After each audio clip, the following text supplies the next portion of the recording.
in here was the drugstore and the trolley stop.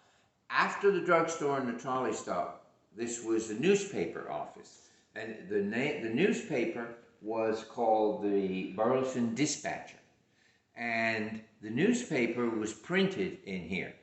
Now, before you can print a newspaper, you have to make type for it all the time.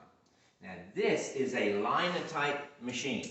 What it makes is this, which is the type that goes into the printing machine.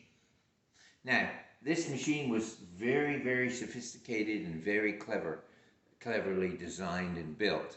And it's the original recycling machine, because what would happen is an operator would sit here. You see, this is a real oddball keyboard.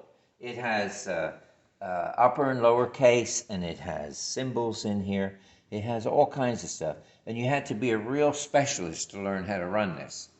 Now, he would type this, and a piece of brass would come down, and it would go into a set, and then there's liquid lead back here, and the lead would come, and it would make this. Now, this was then taken and put in the printer to print the newspaper. Now, after you printed the newspaper's printed every day. Then they take the lead, they put it in a pot and melt it down and use it again.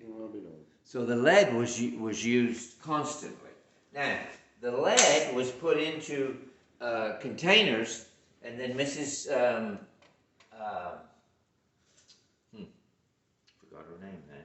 The lady that ran the newspaper, she would make these from the melted down lead. What you'd have to do, you'd have to melt the lead, and then you'd have to skim the top in order to get the ink and all that out of it, the impurities.